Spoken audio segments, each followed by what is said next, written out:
ಇಷ್ಟು ದಿವಸ ಸ್ವಲ್ಪ ಮಿನಿ ಬ್ಲಾಗ್ಸ್ನ ಮಾಡ್ತಿದ್ದೆ. ಸೊ ಈಗ ನನ್ನ ಫುಲ್ ಲೆಂತಿ ವೀಡಿಯೋನು ಕಂಟಿನ್ಯೂ ಮಾಡೋಣ ಅಂತ ಅಂದ್ಬಿಟ್ಟು, ಸೊ ಹಾಗಾಗಿ ಇವಾಗ ಸ್ಕಿನ್ ಕೇರ್ ಮಾಡೋಣ ಅಂತ ಅಂದ್ಬಿಟ್ಟು ಬಂದಿದ್ದೀನಿ. ಫ್ರೆಂಡ್ಸ್, ಪಾಪುಗೆ ಬೆಳಗ್ಗೆಯಿಂದ ಒಂದು 10 ಟೈಮ್ಸ್ ಏನೋ ಕಾಲ್ ಮಾಡಿದೆ. ಅವ್ನು ಬಿಟ್ಟು ಬಂದಮೇಲೆ ಅಂತೂ ತುಂಬ ಮಿಸ್ ಮಾಡ್ಕೊತಾನೆ. ಏನಾದರೂ ಒಂದು ಚಾಕು ಹಿಂಗೆ ಸುಮ್ಮನೆ ಮುಂದೆನೇ ಇಟ್ಟರೆ, ಇಲ್ಲ ಚಾರ್ವಿಗೆ ಎತ್ಕೊಂಡ್ಬಿಡ್ತಾನೆ, ಸೀಸರ್ ಇಟ್ಟರು ಚಾರ್ವಿಗೆ ಎತ್ಕೊಂಡ್ಬಿಡ್ತಾನೆ, ಏನಾದ್ರು ಮಾಡ್ಕೊಂಡ್ಬಿಡ್ತಾನೆ ಅಂತ ಅಂದ್ಬಿಟ್ಟು ಎಲ್ಲ ಎತ್ತಿಡೋದು ಅದು ಫುಲ್ಲು ಅಭ್ಯಾಸ ಆಗ್ಬಿಟ್ಟು ಇಷ್ಟು ದಿವಸ ಅದೇ ಮೈಂಡಿಗೆ ಬರುತ್ತೆ. ಅವನಿಲ್ಲ ಅನ್ನೋದು ಮರ್ತೇ ಹೋಗ್ಬಿಟ್ಟಿದೆ. ಚಾರ್ವಿಕಿದ್ದಾನೆ, ಅದು ಎತ್ಕೊಂಡ್ಬಿಡ್ತಾನೆ, ಇದು ಬಿಡಿಸ್ತಾನೆ, ಅದು ಚೆಲ್ತಾನೆ ಅನ್ನೋ ಮೈಂಡ್ ಸೆಟ್ಟೆಲ್ಲ ಇದೆ. ಇನ್ನು ನೋಡಬೇಕು ಚೆನ್ನಾಗಿದ್ದಾನೆ, ಏನು ಹತ್ತಿಲ್ಲ ನೆನೆಸ್ಕೊಂಡು ಆ ಥರದ್ದೆಲ್ಲ. ವೀಡಿಯೋ ಕಾಲ್ ಮಾಡಿದಾಗಲೂ ಕೂಡ ಚೆನ್ನಾಗೇ ಮಾತಾಡ್ತಾನೆ. ಸೊ ಐ ಹೋಪ್ ಆರಾಮಾಗಿರ್ತಾನೆ ಅಂತ ಅಂದ್ಕೊಂಡಿದ್ದೀನಿ. ಸ್ವಲ್ಪ ದಿವಸ ಇರಲಿ, ಅಪ್ಪ ಅಮ್ಮನ ಜೊತೆ ಸ್ವಲ್ಪ ಟೈಮ್ ಸ್ಪೆಂಡ್ ಮಾಡಲಿ, ಹಾಗೆ ನನಗೂ ಸ್ವಲ್ಪ ಫ್ರೀ ಇದ್ದಂಗಿರುತ್ತೆ, ಮೈಸೆಲ್ಫ್ ಸ್ವಲ್ಪ ಮೀ ಟೈಮ್ ಅನ್ನೋದು ಸಿಗುತ್ತೆ ಅಂತ ಅಂದ್ಬಿಟ್ಟು. ಸೊ ಅಪ್ಪ ಅಮ್ಮ ಯಾವಾಗಲೂ ಹೇಳ್ತಿದ್ರು ಕರ್ಕೊಂಡು ಹೋಗ್ತೀವಿ ಅಂತ ಅಂದ್ಬಿಟ್ಟು. ಸೊ ಹಾಗಾಗಿ ಈ ಟೈಮ್ ಸ್ವಲ್ಪ ನೋಡೋಣ, ಬರ್ಡೇ ಟೈಮಿಗೆ ಅವ್ನಿಗೆ ಕರ್ಕೊಂಬರೋಣ. ಹೇಗಿದ್ರು ನೆಕ್ಸ್ಟ್ ಮಂತ್ ಅವ್ನ ಬರ್ಡೇ. ಸೊ ಅವ್ನಿಗೆ ಇರಲಿ ಒಂದು 15 ಡೇಸ್ ಇರಲಿ, ನೋಡೋಣ ಎಲ್ಲಿವರೆಗೂ ಇರ್ತಾನೆ ನೋಡೋಣ ಅಂತ ಅಂದ್ಬಿಟ್ಟು ಬಿಟ್ಟು ಬಂದ್ವಿ. ನೋಡೋಣ. ಹೋಪ್ ಇವಾಗ ಚೆನ್ನಾಗಿದ್ದಾನೆ. ನಮ್ಮ ಅಪ್ಪನ ಕಾರು ಬೈಕು ಎಲ್ಲ ಇಟ್ಕೊಂಡು ಕಾರಲ್ಲಿ ಹೋಗಬೇಕು, ಬೈಕಲ್ಲಿ ಹೋಗಬೇಕು ಅನ್ನೋದೇ ಹಠ ಜಾಸ್ತಿ. ನನಗೆ ಕಾರು ಬೈಕು ಅಂದರೆ ಸಿಕ್ಕಾಪಟ್ಟೆ ಕ್ರೇಜು. ಯಾಕೆ ಅಂತ ಗೊತ್ತಿಲ್ಲ, ನಿಜವಾಗ್ಲೂ ನಾವೇನು ಆ ಥರ ಅಭ್ಯಾಸ ಮಾಡಿಸಿಲ್ಲ, ಏನಿಲ್ಲ. ಬಟ್ ಐ ಡೋಂಟ್ ನೋ, ನನಗೆ ಸಿಕ್ಕಾಪಟ್ಟೆ ಇಷ್ಟ ಅದಂದರೆ ಸಿಕ್ಕಾಪಟ್ಟೆ.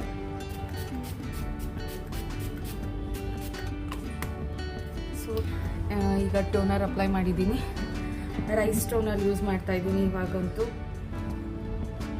ಇದೊಂದು 10 ಸೆಕೆಂಡ್ ಸ್ವಲ್ಪ ಫೇಸಿಗೆಲ್ಲ ಸೆಟ್ಲ್ ಆಗಬೇಕು. ಸೊ ಹಾಗಾಗಿ ಇದನ್ನು ಸ್ವಲ್ಪ ಡ್ಯಾಪ್ ಮಾಡ್ಕೊತೀನಿ ಅಷ್ಟೇ. ಇಲ್ಲ ಮಿನಿ ಫ್ಯಾನ್ ಇದ್ದರೆ ಆ ಥರದ್ದು ಇಟ್ಕೊಂಡು ಮಾಡ್ಕೊಂಡು ಬೇಗ ಸ್ವಲ್ಪ ಆರುತ್ತೆ. ಸೊ ಹಾಗಾಗಿ ನಂದು ಇತ್ತು, ಎಲ್ಲ ಒಳಗೆ ತೆಗ್ಬಿಟ್ಟಿದ್ದೀನಿ. ಚಾರ್ವಿಕ್ಕೆಲ್ಲ ಎತ್ಕೊಂಡು ಎಸೆಯೋದು, ಹಾಳು ಮಾಡೋದು ಎಲ್ಲ ಮಾಡ್ತಾನೆ, ತುಂಬ ತಿಟ್ಟೆ ಅವನು. ಸೊ ಹಾಗಾಗಿ ಅದನ್ನೆಲ್ಲ ಎತ್ತಿಟ್ಬಿಟ್ಟಿದ್ದೀನಿ. ಈಗೆಲ್ಲ ಸ್ವಲ್ಪ ಕೆಲವೊಂದು ಕಬೋರ್ಡ್ ಆಗಲಿ ಇದು ಎಲ್ಲ ಸ್ವಲ್ಪ ಕ್ಲೀನ್ ಮಾಡಬೇಕು. ಸೊ ಇವತ್ತೇನು ಮಾಡಲ್ಲ, ಸ್ವಲ್ಪ ಆರಾಮಾಗಿ ರೆಸ್ಟ್ ಮಾಡ್ತೀನಿ. ಏನಾದರೂ ತಿನ್ನೋದಕ್ಕೆಲ್ಲ ಏನಾದರೂ ಸ್ವಲ್ಪ ಮಾಡ್ಕೊಳ್ಳೋಣ, ಸ್ನ್ಯಾಕ್ಸು ಚಾಟ್ಸಿಂದು ಅಂತ ಅಂದ್ಕೊಂಡಿದ್ದೀನಿ. ಮೇ ಬಿ ನೋಡೋಣ, ಗೋಲ್ಗಪ್ಪ ಮಾಡೋಣ ಅಂತ ಅಂದ್ಕೊಂಡಿದ್ದೀನಿ. ಸೊ ಆಗುತ್ತಾ ಈಗ ನೋಡಬೇಕು, ಮುಂದೆ ಮೂಡ್ ಮೇಲೆ ಡಿಪೆಂಡ್. ನನಗಂತೂ ಈಗ ಒಂದು ಸತಿ ಇದ್ದರೆ ಇನ್ನೊಂದು ಸತಿ ಮೂಡು ನಂಗೆ ಚೇಂಜ್ ಆಗೋಗಿರುತ್ತೆ. ಸೊ ಪರ್ಪಲಿಂದ ಸ್ವಲ್ಪ ಐಟಮ್ಸ್ ಎಲ್ಲ ತರಿಸಿದ್ದೆ, ಬೀಟ್ರೂಟ್ ಪೌಡರ್ ಆ ಥರದ್ದೆಲ್ಲ. ಸೊ ಫೇಸ್ ಪ್ಯಾಕಿಗೆಲ್ಲ ಯೂಸ್ ಮಾಡ್ಕೊಳ್ಳೋಣ ಅಂತ, ಸ್ವಲ್ಪ ಸ್ಕಿನ್ ಕೇರ್ ಮಾಡ್ಕೊಳ್ಳೋಣ. ನಮ್ಮನ್ನು ನಾವು ಸ್ವಲ್ಪ ಸೆಲ್ಫ್ ಟೈಮ್ ಅನ್ನೋದು ಕೊಡಬೇಕು. ಅಮ್ಮಂದ್ರಾದ್ಮೇಲೆ ಅದು ಕಮ್ಮಿ ಆಗೋಗುತ್ತೆ. ಸೊ ಈಗ ಸ್ವಲ್ಪ ಫ್ರೀ ದಿನಲ್ಲ ಮಾಡೋಣ ಅಂತ ಅಂದ್ಬಿಟ್ಟು ತರಿಸಿದ್ದೆ. ಈಗಂತೂ 2 ಅವರ್ಸಲ್ಲೆಲ್ಲ ಡೆಲಿವರಿ ಆಗುತ್ತೆ. ಸೊ ಹಾಗಾಗಿ ಅದ್ರ ಬಗ್ಗೆ ಯೋಚನೆ ಇಲ್ಲ. ಈಗ ನಾನು ಸೀರಮ್ ಯೂಸ್ ಮಾಡ್ತಾಯಿದ್ದೀನಿ. ಇದು ಹೊಸದು ರೈಸ್ ಸೀರಮ್ಮೆ, ಇದನ್ನು ರೈಸ್ ವಾಟರ್ ಸೀರಮ್ಮೆ ಫಸ್ಟ್ ಟೈಮ್ ಯೂಸ್ ಮಾಡ್ತಾ ಇರೋದು. ಸೊ ಹೇಗಿದೆ ನೋಡೋಣ.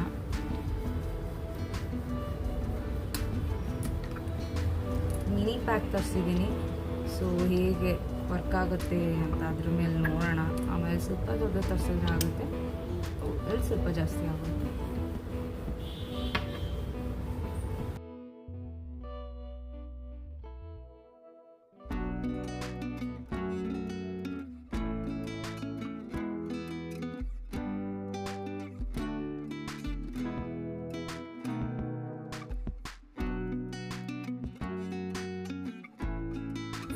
ml ಅಷ್ಟೇ, ಬೇಗನೆ ಮುಗ್ದೋಗುತ್ತೆ.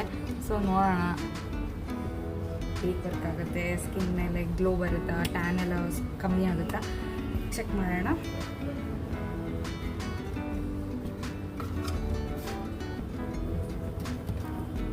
ನಾನು ಇವಾಗೆಲ್ಲ ದೂರಿಂದ ತಂದಲ್ಲ, ಇದು ಬ್ಯಾಗ್ ಎತ್ತಿಡಲೇ ಇಲ್ಲ. ಸೊ ಹಾಗಾಗಿ ಇದರಲ್ಲೇ ಎಲ್ಲ ಇಟ್ಬಿಟ್ಟಿದ್ದೀನಿ. ಸಿಗುತ್ತೆ, ಎಲ್ಲರೂ ಆಕ್ಸೆಸ್ ಮಾಡ್ಬೋದು ಒಂದೇ ಕಡೆ ಅಂದ್ಬಿಟ್ಟು ಹೀಗೆ ಬಿಟ್ಬಿಟ್ಟಿದ್ದೀನಿ. ಊರಿಂದ ಬಂದೋಳು ಅದನ್ನೆಲ್ಲ ಸ್ವಲ್ಪ ತೆಗ್ದಿದ್ಲೇ ಇಲ್ಲ. ಈಗ ಒಂದು 10 ಸೆಕೆಂಡ್ ಸ್ವಲ್ಪ ಫೇಸ್ಗೆಲ್ಲ ಸೆಟ್ಲ್ ಆಗಲಿ. ಅದಾದಮೇಲೆ ನಾನು ಒಂದು ಮಾಯ್ಶ್ಚರೈಸರ್ ಕ್ರೀಮ್ ಹಚ್ತೀನಿ. ತುಂಬಾ ಚೆನ್ನಾಗಿದೆ. ಡ್ರೈ ಸ್ಕಿನ್ ಅವ್ರಿಗಂತೂ ಸಖತ್ತು ಬೆನಿಫಿಟ್ ಅಂತ ಹೇಳ್ಬೋದು. ನನ್ನಂತೂ ಹೆವಿ ಡ್ರೈ ಸ್ಕಿನ್ ಆಗೋಗಿತ್ತು ಡೆಲಿವರಿ ಆದಮೇಲಂತೂ. ಬಟ್ ನಾನು ಏನೋ ಸ್ಕಿನ್ ಕೇರೇ ಮಾಡ್ತಾ ಇರಲಿಲ್ಲ. ಏನು ಹೇರ್ ಕೇರ್ ಆಗಲಿ ಸ್ಕಿನ್ ಕೇರು ಏನು ಒಂಚೂರು ಏನೂ ಕಾಳಜಿ ತೊಗೊತಾ ಇರಲಿಲ್ಲ ಹೇಳಬೇಕು ಅಂತ ಅಂದರೆ. ಈಗೆಲ್ಲ ಒಂದು ಸ್ವಲ್ಪ ತೊಗೋಬೇಕು.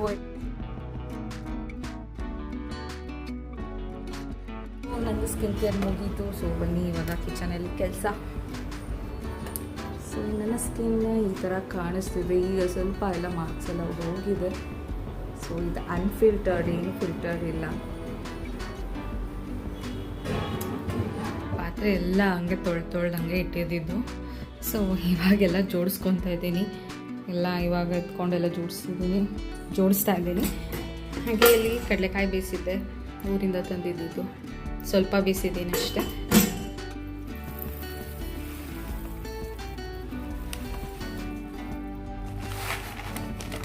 ಫಸ್ಟ್ ಟೈಮ್ ಇದು ಮಾಡ್ತಾ ಇರೋದು, ಹಾಗಾಗಿ ಸ್ವಲ್ಪ ಮಾಡ್ತಾ ಇದ್ದೀನಿ. ಬರುತ್ತೆ ಏನೋ ಅಂತ ನನಗೆ ಗೊತ್ತಿಲ್ಲ. ಒಂದು ಚಿಕ್ಕ ಕಪ್ ತೊಗೊಂಡಿದ್ದೀನಿ ಅಷ್ಟೇ. ಎಷ್ಟು ಚಿಕ್ಕ ಕಟೋರಿ ಕಪ್ಪು. ನೀಟಾಗಿ ತೊಳ್ಕೊಂಡು ವಾಶ್ ಮಾಡ್ಕೊಂಡು 2 ಟೈಮ್ಸು ಕುಕ್ಕರಲ್ಲಿ ಒಂದು ಸ್ವಲ್ಪ ಉಪ್ಪು ಹಾಕ್ಬಿಟ್ಟು ಇಡ್ತೀನಿ ಬೇಯೋದಕ್ಕೆ.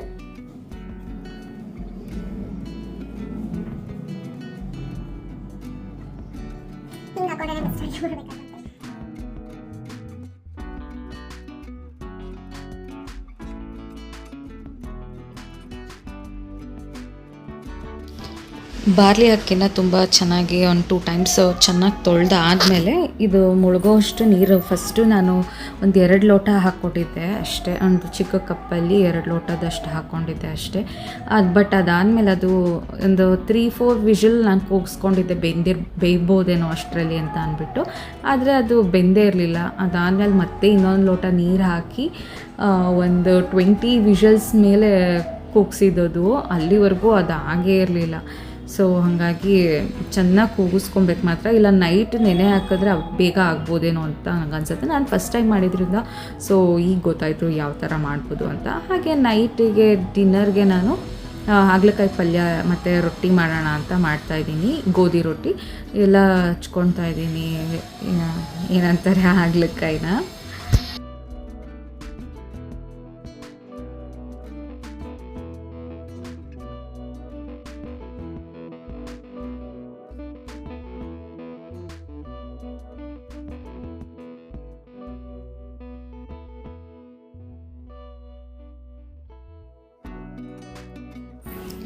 ಫಸ್ಟು ನಾನು ಹಾಗಲಕಾಯಿ ತಿನ್ನೋದಕ್ಕೆ ಇಷ್ಟಪಡ್ತಾ ಇರಲಿಲ್ಲ.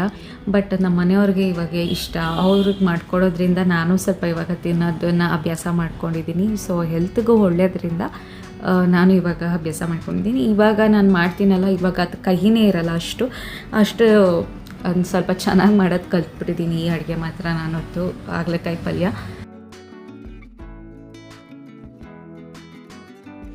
ನಾನು ಯಾವ ಥರ ಮಾಡ್ತೀನಿ ಅಂತ ತೋರಿಸ್ತೀನಿ. ಸ್ವಲ್ಪ ಎಣ್ಣೆ ಹಾಕಿ ಸಾಸಿವೆ ಮತ್ತು ಕರಿಬೇವು, ಜೀರಿಗೆ ಸ್ವಲ್ಪ ಅದನ್ನೆಲ್ಲ ಹಾಕ್ಕೊಂಡು ಸ್ವಲ್ಪ ಫ್ರೈ ಆದ್ಮೇಲೆ ಕಡಲೆಬೇಳೆನೂ ಕೂಡ ಹಾಕ್ಕೊತೀನಿ. ಕಡಲೆಬೇಳೆ ಇಲ್ಲ ಅಂತ ಅಂದರೆ ಉದ್ದಿನಬೇಳೆ ಎರಡರಲ್ಲೊಂದು ಹಾಕ್ಕೊತೀನಿ, ಕ್ರಂಚಿಯಾಗಿ ಚೆನ್ನಾಗಿರುತ್ತೆ ಅಂದ್ಬಿಟ್ಟು. ಅದಕ್ಕಾದ್ಮೇಲೆ ಸ್ವಲ್ಪ ಈರುಳ್ಳಿ ಎಲ್ಲ ಚೆನ್ನಾಗಿ ಫ್ರೈ ಮಾಡಿ, ಈರುಳ್ಳಿ ಎಲ್ಲ ಸ್ವಲ್ಪ ಜಾಸ್ತಿನೇ ಹಾಕ್ತೀನಿ ಚೆನ್ನಾಗಿರುತ್ತೆ ಅಂದ್ಬಿಟ್ಟು. ಅದೆಲ್ಲ ಸ್ವಲ್ಪ ಫ್ರೈ ಆದಮೇಲೆ ಟೊಮೆಟೊ ಮತ್ತು ಹಾಗಲಕಾಯಿ ಸಣ್ಣದಾಗಿ ಕಟ್ ಮಾಡ್ಕೊಂಡಿರೋ ಹಾಗಲಕಾಯಿ ಹಾಕ್ತೀನಿ. ಬೀಜ ಹಾಕಲ್ಲ, ಬಲ್ತೋಗಿರುತ್ತೆ ಸ್ವಲ್ಪ. ಅದಕ್ಕೆ ತುಂಬ ಎಳೆದಿದ್ರೆ ಮಾತ್ರ ಅವಾಗ ಬೀಜ ಆ್ಯಡ್ ಮಾಡ್ಕೊತೀನಿ. ಇಲ್ಲ ಬಲ್ತೋಗಿದ್ರೆ ಅದು ಹಾಕಿದ್ರೂ ವೇಸ್ಟೇ ಆಗುತ್ತೆ, ಕಹಿ ಜಾಸ್ತಿ ಬರುತ್ತೆ. ಬಲ್ತೋಗಿರುತ್ತಲ್ಲ ಅಷ್ಟು ರುಚಿಸಲ್ಲ, ಚೆನ್ನಾಗೂ ಇರೋದಿಲ್ಲ ಅಂದ್ಬಿಟ್ಟು ನಾನು ಹಾಕೋಕ್ಕೋಗಲ್ಲ. ಸಾಂಬಾರು ಪೌಡರ್ ಹಾಕ್ಬಿಟ್ಟು ಸ್ವಲ್ಪ ಉಪ್ಪು ಹಾಕಿ ಹುಣ್ಸೆಹಣ್ಣು ರಸ ಹಾಕಿ ಒಂದು ಲೋಟ ನೀರು ಹಾಕಿಬಿಟ್ಟು ನಾನು ಅದಕ್ಕೆ ಹೈ ಫ್ಲೇಮಲ್ಲೇ ಸ್ವಲ್ಪ ಹೊತ್ತು ಬೇಯಿಸ್ಕೊಂಡು ಆಮೇಲೆ ಆಫ್ ಮಾಡ್ಕೊತೀನಿ.